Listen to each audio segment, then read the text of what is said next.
Alors, bonjour, bonsoir tout le monde. Bonsoir les amis, bonsoir tout le monde.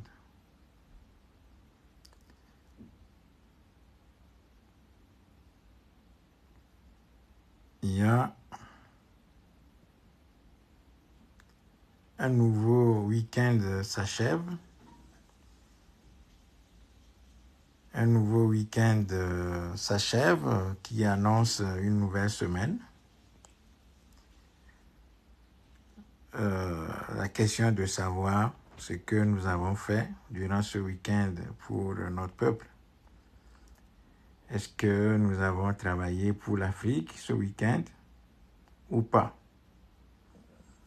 Je vais être relativement bref ce soir parce qu'il est assez tard et je veux juste parler de deux choses, c'est-à-dire la CEDEAO et le Gabon. Donc, merci de partager la vidéo très rapidement, d'inviter vos amis sur le live pour que nous puissions en discuter très brièvement. Si vous avez quelques questions, je suis là pour vous répondre.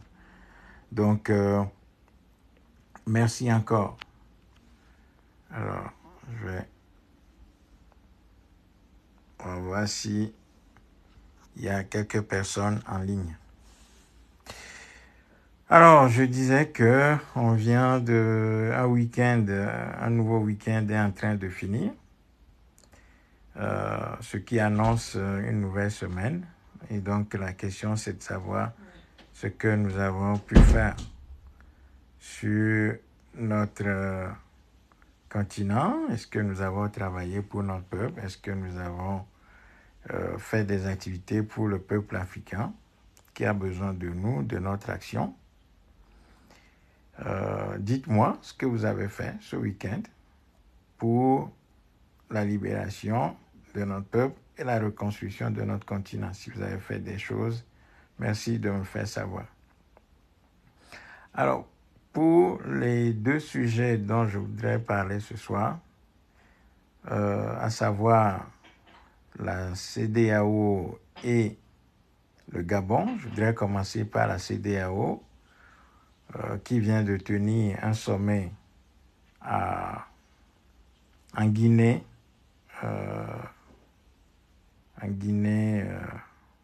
Bissau, en Guinée-Bissau. Si ma mémoire est bonne, je vais d'abord vérifier, mais il me semble que c'est... Alors, je vais faire comme ça. Dans la capitale.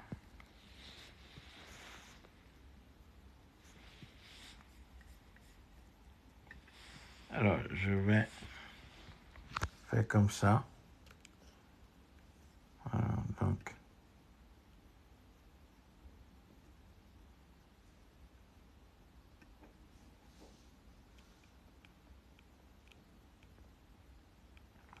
voilà, donc il y a eu un sommet de la CEDEAO, donc la communauté, soi-disant, des États de l'Afrique occidentale, qui vient de se tenir à Bissau, en Guinée-Bissau, donc dans la capitale Bissau, où les marionnettes de la CEDEAO, les toutous de la France notamment, dans cet espace qui s'appelle la Communauté économique des États de l'Afrique de l'Ouest, vient de prendre la décision. D'abord, ils ont élu le président du Nigeria, donc Bola Tinubu, le nouveau président de la communauté.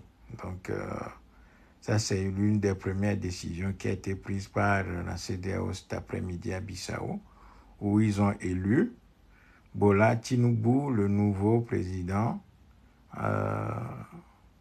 de la CEDEAO. Voilà, ça c'est la première information qu'il faut donner. La deuxième information, c'est que cette communauté dite des États de l'Afrique occidentale disent qu'ils veulent lutter contre les coups d'État. Et dans dans cette perspective, ils envisagent créer ce qu'ils appellent une force armée pour combattre les coups d'État dans la sous-région, dans la région ouest africaine. Ce qui est terrible, c'est que ces dictateurs, ces petits malins, qui se croient intelligents, ne se posent pas la question de savoir ce qui entraîne les coups d'État dans cette région. Voyez, donc, ces gens-là veulent corriger les conséquences sans s'attaquer aux causes. Ce qui cause les coups d'État, ces gens n'en parlent pas, ne s'attaquent pas, ne veulent pas s'attaquer aux causes des coups d'État, mais veulent plutôt s'attaquer aux conséquences des causes des coups d'État, effectivement. Donc, comme ces gens-là ne veulent pas examiner les causes des coups d'État, eh bien, nous devons avoir la lucidité de leur rappeler ce qui cause les coups d'État dans la sous-région, en tout cas en Afrique, d'une manière générale. Qu'est-ce qui cause les coups d'État? C'est d'abord la gouvernance de ces gens-là. Ces gens, la plupart de ces gens, sont arrivés au pouvoir d'abord par des fraudes électorales. Ces gens, soit eux-mêmes, ils sont des putschistes, parce que la plupart de ces gens sont des putschistes, sont venus au pouvoir par des coups d'État. Et bon, s'ils ne sont pas venus au pouvoir par des coups d'État, c'est qu'ils ont pris le pouvoir par des fraudes électorales. Donc ces gens, parfois, et très souvent, ils n'ont jamais été élus, mais ces gens s'accaparent le pouvoir et s'asseyent sur leur trône présidentiel, où ils font la pluie et le beau temps dans les enclos coloniaux abusivement appelés États. Donc ces gens arrivent d'abord au pouvoir par des fraudes électorales et deuxièmement, leur façon de gouverner les pays fait que, bon, il y a du mécontentement, il y a de la souffrance, ces gens ne règlent pas les problèmes du pays parce que n'ayant pas été élus, n'ayant pas pris le mandat, n'ayant pas reçu le mandat du peuple, ces gens-là gouvernent les pays africains, les pays de la région, en faveur de leurs mentors qui sont souvent à l'étranger. Donc, d'abord, la façon dont ces gens sont arrivés au pouvoir. Deuxièmement, ce qui crée les coups d'État, c'est la façon dont ces gens dirigent les pays. Troisièmement, ces gens ne veulent pas quitter le pouvoir. Très régulièrement, ces gens ne veulent pas quitter le pouvoir, ils s'accrochent au pouvoir et ils fraudent des élections. En fraudant les élections, ces gens se maintiennent au pouvoir et ils se moquent de tout le monde dans le pays. Ils répriment toute contestation dans le pays. Ces gens volent. Ils volent tout, à commencer par le suffrage démocratique. Ces gens volent tout. Ces gens sont des voleurs professionnels. Et donc, cette façon de gouverner les pays font qu'à un moment donné, il y a des velléités parce que vous avez verrouillé la voie des urnes. Si vous avez verrouillé la voie des urnes, qu'est-ce qui reste? Il reste aux populations des soulèvements. Et puis, bon, comme souvent ces soulèvements sont réprimés, sont matés dans le sang, qu'est-ce qui se passe? Eh bien, les militaires, quelques militaires, prennent des armes et dégomment ces petits dictateurs, les renvoient et font des coups d'État dans ces pays-là. En tout cas, le Mortra, nous nous opposons aux coups d'État. Nous l'avons dit et redit. Mais la réalité, c'est que la façon dont ces gens-là gouvernent fait que, eh bien, survient régulièrement un coup d'État dans ces pays-là. Donc, au lieu que la CEDEAO, c'est-à-dire la communauté des États de l'Afrique de l'Ouest, réfléchissent sur ce qui entraîne des coups d'État en Afrique, et notamment dans la sous-région, et disent, bon, voilà, maintenant, nous allons absolument faire en sorte que nos pays, d'abord, l'accession au pouvoir dans la sous-région ne soit plus basée sur des fraudes électorales, ne soit plus un viol du peuple, un viol du suffrage populaire. Deuxièmement, nous allons faire en sorte que les pays soient mieux dirigés, que les pays soient bien dirigés, que nous ne soyons plus des voleurs, que nous ne soyons plus des bourreaux de nos peuples respectifs dans nos enclos coloniaux. Au lieu de faire ça, eh bien, ces gens sont en train de noyer le poisson en pensant faire preuve de malice, hein, pour dire qu'ils veulent réprimer, ils veulent constituer une force capable, hein, d'aller renverser des militaires qui auraient pris le pouvoir dans la sous-région, ce qui est une bêtise incommensurable, ce qui est une bêtise indicible, tout simplement.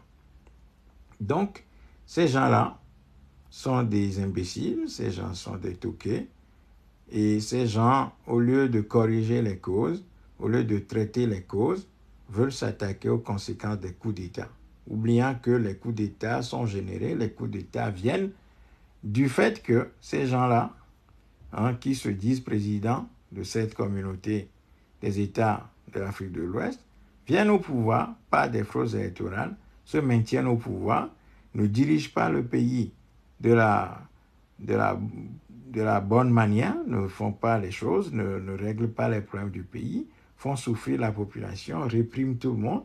Et à un moment donné, qu'est-ce qui se passe quand vous verrouillez la voie des urnes? Eh bien, les gens prennent les armes pour vous renvoyer tout simplement. Voilà ce qui se passe. Donc, la CEDEAO, en faisant ce qu'elle est en train de faire, en voulant s'attaquer aux conséquences au lieu de traiter les causes, est en train de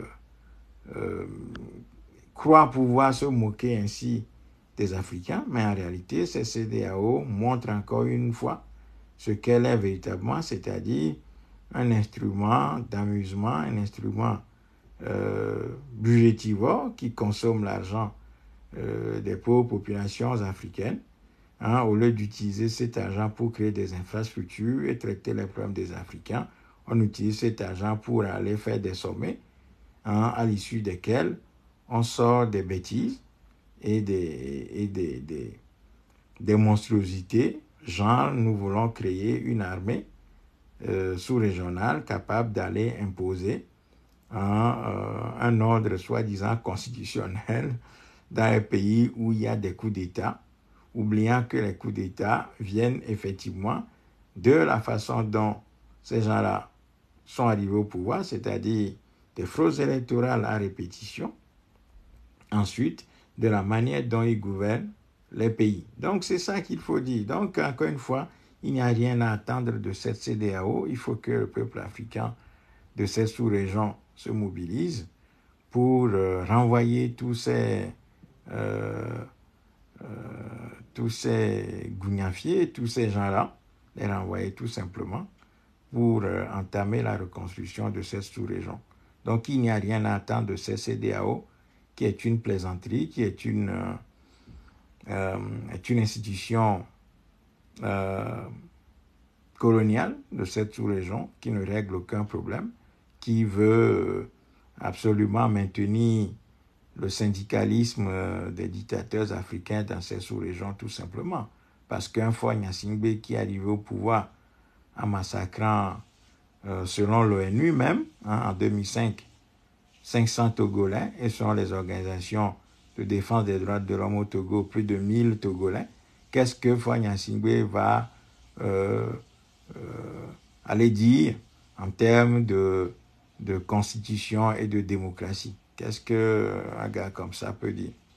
Qu'est-ce qu'un Alassane Ouattara, qui a été transporté dans les chars de la France, installé par la France à la place de Laurent Gbagbo, après avoir massacré des milliers de personnes en Côte d'Ivoire, après avoir soumis la Côte d'Ivoire à une guerre atroce, hein, durant plus de 10 ans? Qu'est-ce qu'un Alassane Ouattara a montré à qui que ce soit en matière démocratique dans ces sous-régions? Qu'est-ce qu'un Macky Sall qui est en train de tout faire pour empêcher son opposant numéro 1, c'est-à-dire Ousmane Sonko, d'aller à l'élection présidentielle dans ce pays-là? Qu'est-ce qu'on peut attendre d'un Macky Sall, tout simplement? Quant à Bola Tinubu, qui vient d'arriver au pouvoir au Nigeria, bon, voilà, nous savons que son prédécesseur lui a dressé la table et lui a servi, tout simplement, le pouvoir sur un plateau d'argent. Donc, ces gens-là sont loin des préoccupations du peuple africain. Ces gens-là sont des marionnettes dans ces sous-régions. Et donc, effectivement, quand ces gens verrouillent la voie des urnes, ce qui reste dans le pays, puisque les manifestations et les populations sont réprimées, ce qui reste, c'est des coups d'État qui vont venir les balayer tout simplement. Mais encore une fois, nous, le Motral, ne sommes pas d'accord, ne sommes pas pour les coups d'État. Nous sommes pour des révolutions populaires parce que nous sommes du côté du peuple. Et nous disons que les coups d'État, en réalité, sauf à être le fait de militaires patriotes avertis de l'histoire et qui prennent leurs responsabilités, eh bien, ces coups d'État, souvent, viennent d'une minorité qui fait encore la décision dans le pays et reléguant ainsi le peuple dans un rôle de spectateur de tout ce qui entoure le pouvoir, sa destitution et sa captation. Donc voilà la réalité dans ces sous-régions où la CEDEAO, encore une fois, fait preuve d'imbécilité dans la réflexion, ne traite pas les causes des coups d'État, mais veut s'attaquer aux conséquences de ces coups d'État parce que ces gens-là ont peur. Ces gens ont peur parce que ce qui est arrivé au Mali, ce qui est arrivé au Burkina Faso, ce qui est arrivé en Guinée, eh bien, c'est quelque chose qui leur fait peur en réalité. Et donc, ces gens-là veulent, encore une fois, maintenir le statu quo dans ces sous-régions. En parlant de constitution, ces gens ne respectent aucune constitution, ne respectent rien, ne respectent pas le vote des populations. Donc, ces gens-là, il faut tout simplement les renvoyer. Et encore une fois, c'est à notre peuple de faire ce travail-là au travers de sa jeunesse. Donc, la jeunesse africaine, encore une fois, est interpellée et sera contrainte d'agir si elle veut véritablement jouer un rôle dans la reconstruction de cette sous-région et de ce continent. Voilà ce qu'il faut dire en ce qui concerne la CEDEAO. Alors maintenant, je pense que, encore une fois, il faut tout simplement ignorer cette soi-disant CEDEAO et continuer notre travail en matière d'organisation, de mobilisation de notre peuple dans ces sous-régions pour arriver à un moment donné, à faire face à ces gens-là, à ce système, et à résoudre le problème dans ces sous-régions, parce que ces soi-disant chefs d'État ne valent absolument rien, et encore une fois, font preuve d'imbécilité au lieu de faire preuve d'intelligence, là où on aurait attendu de ces gens qu'ils traitent les causes des coups d'État, eh bien ces gens-là sont là en train d'ergoter et de montrer encore une fois qu'ils sont des imbéciles, incapables de réagir véritablement sur les causes des coups d'État et veulent traiter les conséquences plutôt. Donc ça, c'est quelque chose qui est une injure à notre intelligence. Et donc, les Africains doivent continuer tout simplement leur travail d'organisation, de mobilisation dans la région ouest africaine, tout simplement. Maintenant, je vais parler un peu du Gabon, parce que l'enfant de Ouma Bongo, Ali Bongo, qui est malade depuis plusieurs années maintenant, après une crise cardiaque, il y avait eu un AVC, il y a eu un AVC terrible qui l'a cassé, qui a fait que ce gars, il est malade gravement. Mais Ali Bongo s'accroche au pouvoir et a annoncé ce soir qu'il va se présenter à l'élection présidentielle qui va avoir lieu, la soi-disant élection présidentielle qui va avoir lieu l'année prochaine, en 2024. Ce qui, en réalité, est une injure à l'intelligence de notre peuple. C'est une plaisanterie, c'est une moquerie supplémentaire, c'est un foutage de gueule supplémentaire de notre peuple, que Ali Bongo est en train de faire là, de commettre. Donc, nous avons fait déjà des vidéos pour dire à la jeunesse gabonaise de se lever contre ce pouvoir-là. Ali Bongo n'a aucune légitimité. Ali Bongo, qui a succédé à son père lui-même, qui a pris le pouvoir dans les conditions qu'on connaît, c'est-à-dire après un coup d'État opéré par la France. Donc la France a placé Omar Bongo au pouvoir, et Omar Bongo s'est énormément enrichi, a alimenté la scène politique française avec l'argent du Gabon. Donc le père d'Ali Bongo était placé au pouvoir comme un investissement français sur le territoire gabonais où Omar Bongo a énormément financé la classe politique française de la gauche jusqu'à l'extrême droite, durant tout son règne. Et une fois que Omar Bongo est mort, bon, toute la classe politique française l'a pleuré, est venue à son enterrement. Qu'est-ce qui se passe? Bon, son fils lui a succédé. Comme on a vu le fils de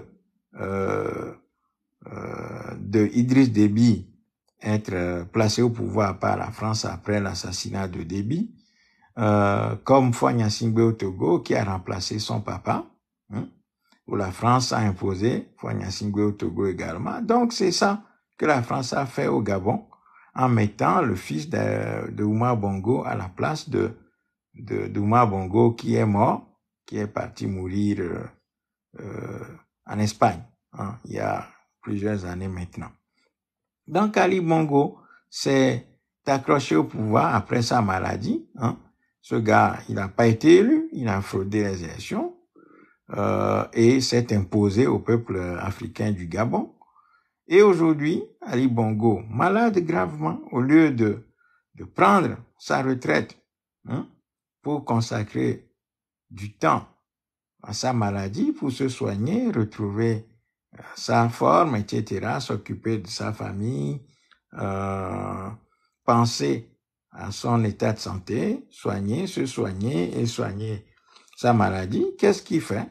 Non, Ali Bongo s'impose, s'accroche au pouvoir, ridiculise le peuple gabonais, étant incapable de marcher, etc., oubliant les choses parce que l'AVC, c'est une maladie terrible qu'on ne peut souhaiter, qu'on ne peut même pas souhaiter à son pire ennemi parce que c'est une maladie terrible qui affaiblit énormément, qui efface une partie du cerveau même parfois.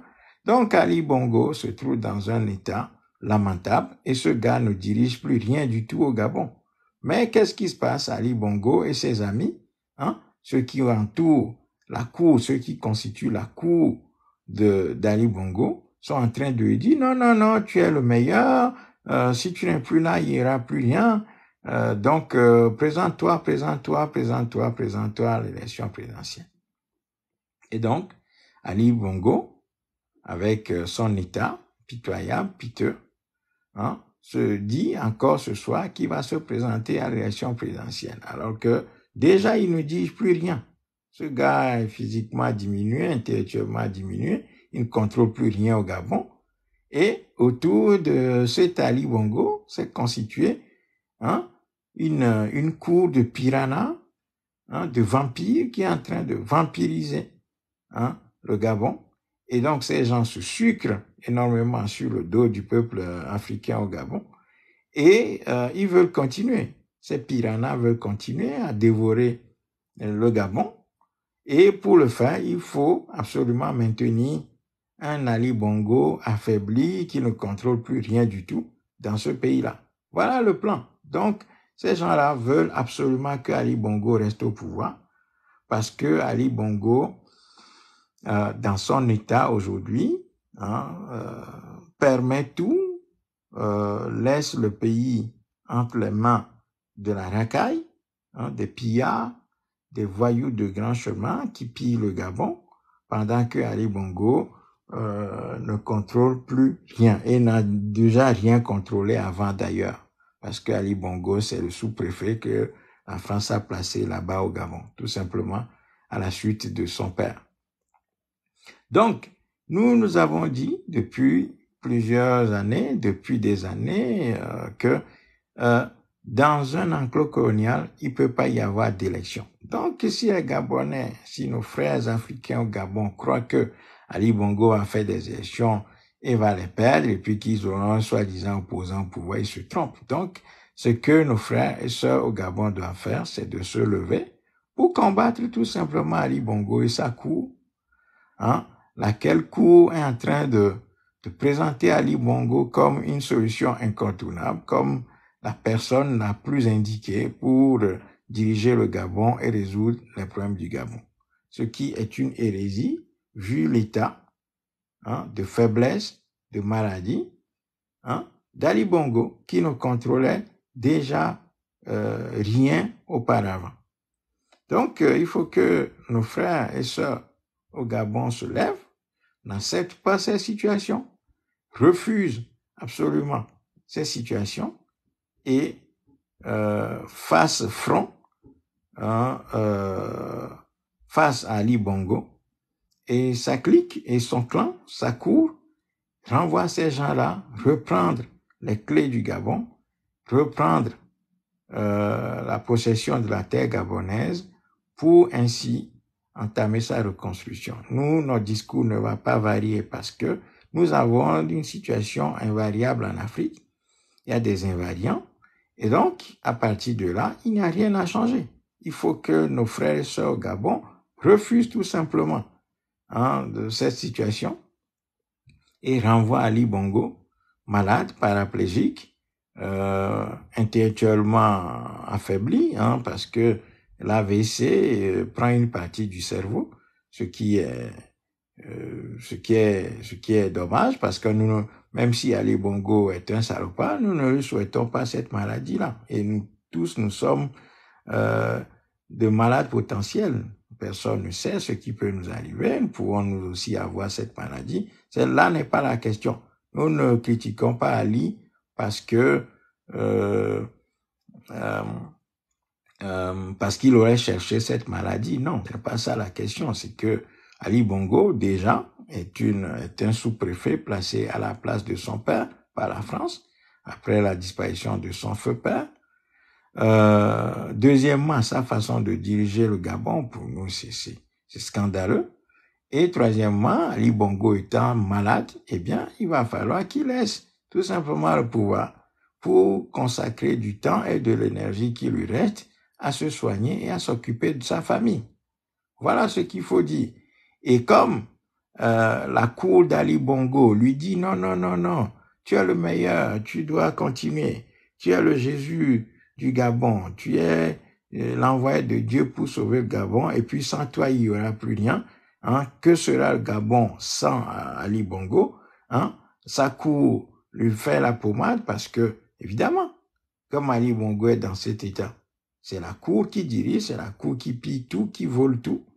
Et donc, ils ont intérêt à maintenir Ali Bongo au pouvoir. Et face à ça, il faut que le peuple africain au Gabon refuse ces situations, ne l'accepte pas, se mobilise et fasse une révolution populaire au Gabon pour chasser Ali Bongo et sa cour du pouvoir et reprendre en main le territoire gabonais et ainsi déployer un projet de reconstruction de ce pays qui est énormément riche, mais qui est dans une pauvreté terrible. Le Gabon, à tout, le Gabon est l'un des territoires les plus riches d'Afrique, mais avec une population extrêmement appauvrie. On a rendu miséreux ce peuple, on a rendu miséreux ce peuple, on a rendu misérable et on a affamé ce peuple au Gabon. Donc, ce peuple doit se lever, ne pas accepter ce que Ali Bongo et ses amis sont en train de faire actuellement pour imposer un malade, un paraplégique, quelqu'un qui est absolument affaibli dans ce pays comme soi-disant président, Alors que déjà, lorsqu'Ali Bongo était en bon état, bon, il dirigeait déjà rien, quoi. Donc, il faut que les Africains n'acceptent plus des situations d'humiliation comme ça. Voyez, quand vous voyez Ali Bongo se déplacer dans des pays européens, dans la scène internationale, on le filme, le gars n'arrive pas à marcher, il parle à peine, il annonce des phrases qu'on ne comprend pas. Non, c'est pas l'image qu'on doit avoir d'un pays qui veut avancer, quoi, qui a plein de problèmes. Donc, Ali Bongo est impotent, il est plus en capacité, d'ailleurs, il n'a jamais été en capacité, d'ailleurs, de diriger ce pays, mais encore plus, d'autant plus qu'il est malade, hein, Ali Bongo est diminué, il n'a aucune capacité. Donc, il faut renvoyer ce gars-là et ça court, reprendre la terre gabonaise en main et puis reconstruire tout simplement la terre gabonaise. Mais ça, c'est à la jeunesse gabonaise de prendre ses responsabilités, de prendre les devants. Voilà, la jeunesse gabonaise n'a pas forcément besoin qu'on lui dise ce qu'elle doit faire. Elle-même, elle sait parce qu'elle vit la situation. Donc, c'est à elle de prendre ses responsabilités et ne pas accepter que Ali Bongo continue, Ali Bongo et ses amis. Je précise toujours ça parce que c'est la cour qui est en train de pousser Ali Bongo à aller dans ce sens-là. Et à un moment donné, ça va suffire. Il faut que la jeunesse africaine au Gabon prenne ses responsabilités et refuse tout simplement cette moquerie supplémentaire que Ali Bongo et sa cour sont en train de vouloir imposer à notre peuple au Gabon. Voilà ce que je veux dire ce soir sur ces deux thématiques, à savoir la CEDEAO et le Gabon. Donc, en résumé, je vais conclure par là,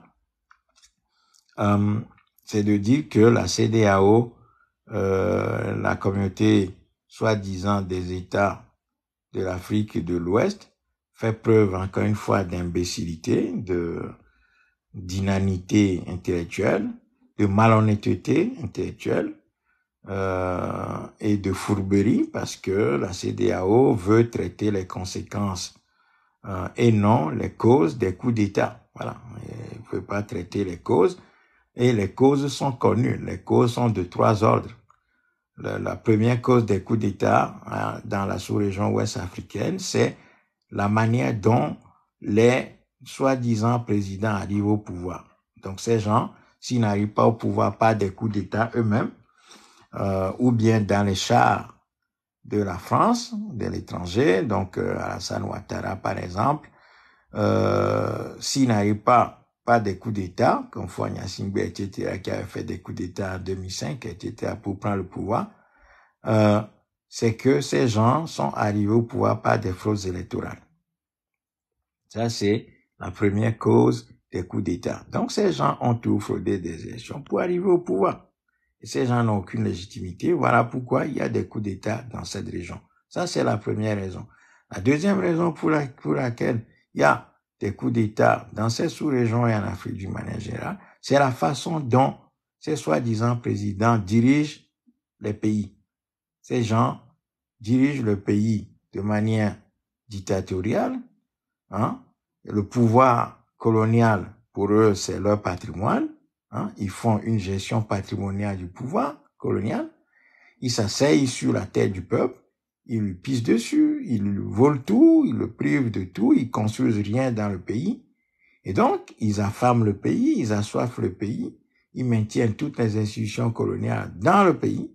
Donc, à un moment donné, bon, les gens se soulèvent. Et puis, vu que ces gens ont verrouillé la voie des urnes, qu'est-ce qui reste?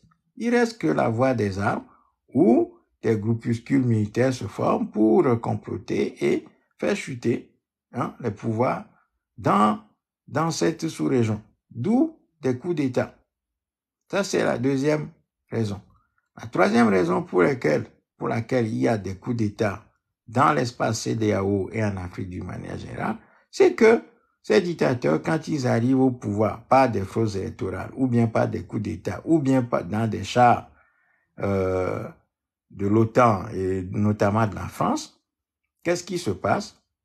Ils dirigent, deuxièmement, ils dirigent mal le pays, et puis troisièmement, ils verrouillent tout, ils bloquent tout, ils se maintiennent au pouvoir, par des intrigues, par des fraudes à répétition, par le massacre du peuple, par la répression, par la corruption, par toutes sortes de vols, à commencer par le vol du suffrage populaire. Donc, qu'est-ce qui reste? Il reste que la voie des urnes. Donc, quand vous additionnez tout ça, bon, les coups d'État surviennent.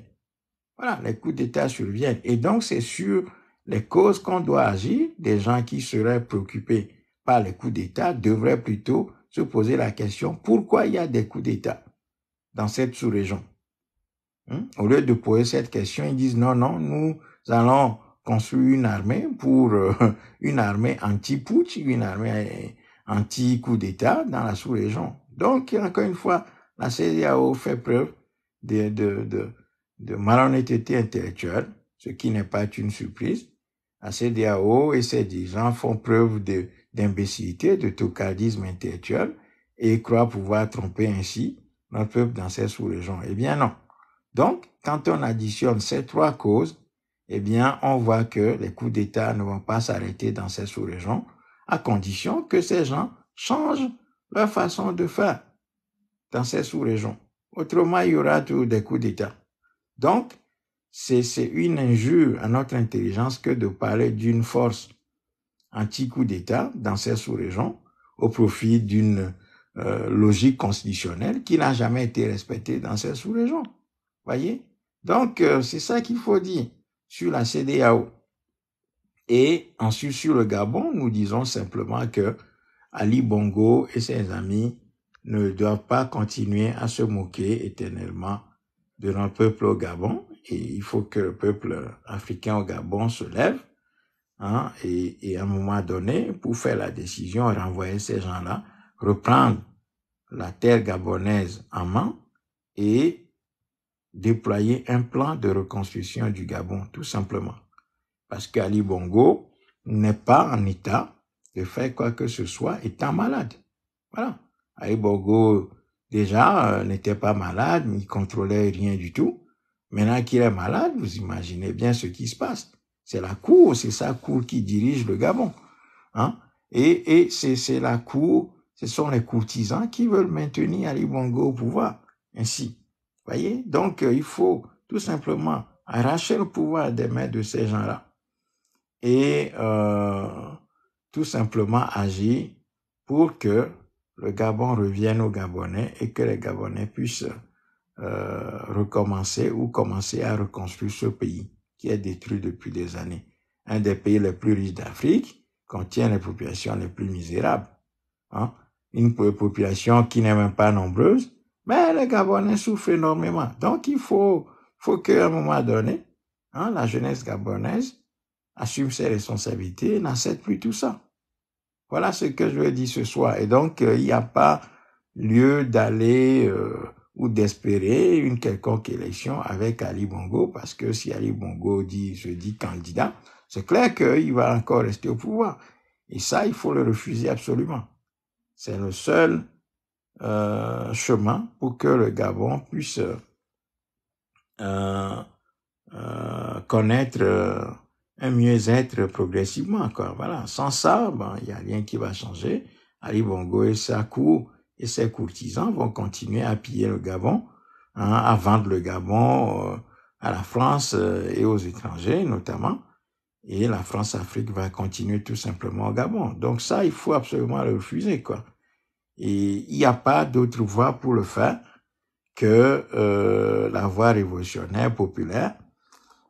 Nous, au MONTRA, Mouvement pour la libération totale et la reconstruction de l'Afrique, nous avons toujours insisté sur le fait que c'est le peuple, c'est notre peuple, qui, dans sa faiblesse, doit faire tous les efforts pour corriger ces faiblesses-là, assumer ses responsabilités, reprendre le pouvoir des mains de ces marionnettes qui nous sont imposées et qui maintiennent l'ensemble du système colonial sur les terres de l'Afrique.